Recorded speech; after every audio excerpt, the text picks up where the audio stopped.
PGWP warning: one small HR mistake can make your experience invalid in Canada. Welcome back to Canada Chronicles. Today's video exposes a growing problem affecting thousands of international graduates who believe they are building strong work experience in Canada, yet may unknowingly be destroying their permanent residency prospects. The post-graduation work permit feels simple and flexible, but even a minor adjustment in your workplace can quietly break the alignment between your job duties and the national occupational classification required for permanent residency. Many applicants only discover the damage at the moment. Immigration, Refugees, and Citizenship Canada reviews their file, and by then reversing the situation becomes almost impossible. We're going to uncover how these small workplace changes happen, why they matter more than ever in 2025, and what PGWP holders must do to protect their future. Everything in this video is based on the latest updates and strengthened review practices from Immigration, Refugees, and Citizenship Canada. Stay with us until the end because we will discuss a critical rule most applicants overlook, titled Hidden IRCC Rule, that most PGWP holders don't know. The Essential Duties Trap. It is one of the leading causes of permanent residency refusals, and understanding it could save your entire application. Before we dive in, make sure to subscribe and turn on notifications so you never miss urgent updates that could protect your future in Canada. Let's get started. A system built on precision. The immigration landscape in Canada has grown increasingly technical. While the post-graduation work permit allows graduates to work for any employer, the conditions for permanent residency rely on precise alignment between what the worker actually does and what the National Occupational Classification requires. As of November 2025, officers at Immigration, Refugees, and Citizenship Canada are applying stricter scrutiny to ensure that applications reflect genuine, skilled experience. For many workers, this is where the trouble begins. They work full-time, pay taxes, and follow rules, but their employer's internal records may not reflect the duties they claim. A job that begins as a skilled position can gradually shift into mixed responsibilities. A supervisor may be asked to perform clerical tasks. A technical worker may be assigned general assistance duties during staffing shortages. These changes feel harmless in day-to-day life, but become major problems when reviewed through the National Occupational Classification Framework. Immigration officers now look for consistency across every document: offer letters, payroll designations, internal HR titles, updated job descriptions, and reference letters. Even an internal HR audit conducted for payroll or organizational updates can unintentionally rewrite an employee's job profile in a way that contradicts their PR application. These silent changes are among the leading reasons why otherwise qualified applicants face sudden refusals. Titles that mislead. One of the biggest misconceptions among post-graduation work permit holders is that job titles matter. In reality, Immigration, Refugees, and Citizenship Canada focuses almost entirely on duties. An impressive title does not carry weight unless the documented tasks match the corresponding National Occupational Classification. Internal HR systems frequently update titles without fully considering immigration implications. During reorganizations or mergers, companies may revise titles to fit new structures. A technical support worker may suddenly appear in payroll as a helper. An assistant manager's title may be revised to supervisor. These internal adjustments often create gaps between what the worker actually does and what the paperwork suggests. Many applicants do not even know a title changed until they request a reference letter. And because these changes happen behind the scenes, they often catch applicants off guard. Even something as small as adding or removing one word from a title can shift a job from a higher skilled classification into a lower one. Once that happens, it becomes extremely difficult for applicants to prove that their duties match their original NOC. Remote work risks.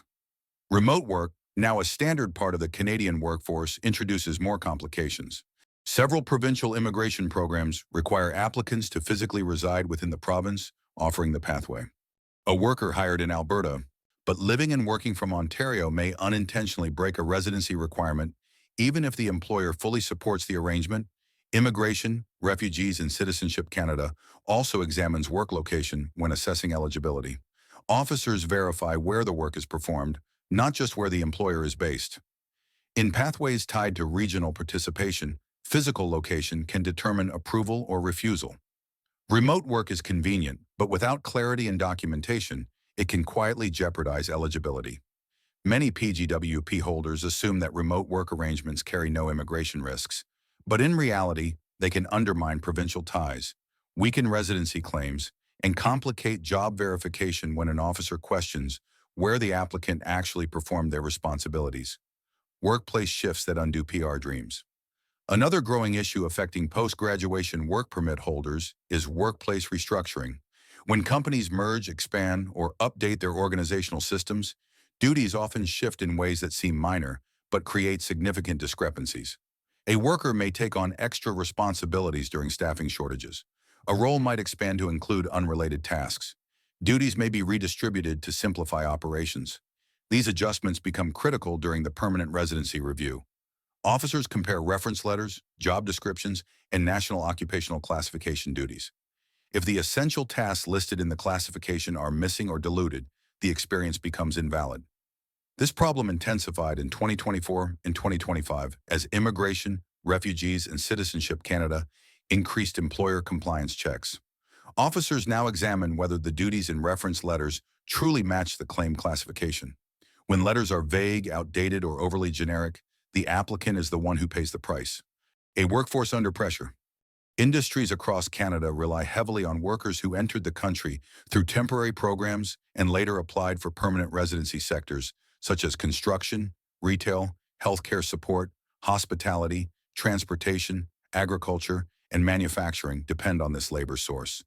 Because these industries evolve quickly, job roles often change without updated documentation. Duties shift, expectations expand, and responsibilities vary based on staffing needs. This makes immigration alignment especially difficult for post-graduation work permit holders. When duties drift outside the boundaries of a specific national occupational classification, the experience no longer counts, even if the worker is performing real, valuable tasks for the employer. Since early 2025, officers have taken a more conservative approach to borderline cases, preferring to disqualify inconsistent experience rather than risk approving an application that does not fully meet the requirements. Why IRCC rejects valid workers? The core issue is that Immigration, Refugees, and Citizenship Canada does not assume anything beyond what is written. If an employer's letter does not clearly describe essential duties, the officer will conclude the applicant did not perform them. If the letter lists tasks that resemble a lower-skilled position, officers classify it accordingly.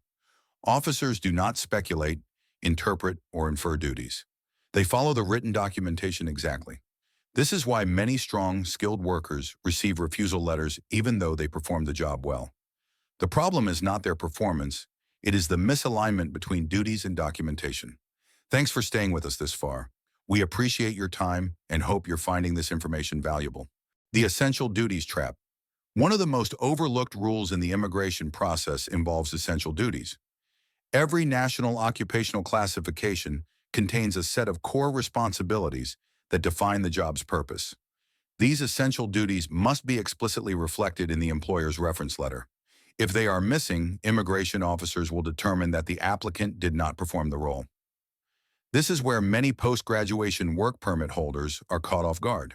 Employers often write reference letters that focus on general tasks rather than essential responsibilities. A technical worker's letter may highlight communication duties rather than technical functions. A supervisor's letter may focus on customer interaction rather than leadership responsibilities.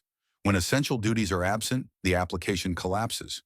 Understanding essential duties is one of the most important steps in protecting permanent residency eligibility. Protecting yourself. Post-graduation work.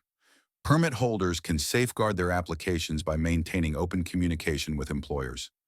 This includes requesting accurate job descriptions, reviewing reference letters before submission, documenting daily responsibilities, and ensuring that duties reflect the national occupational classification required for permanent residency.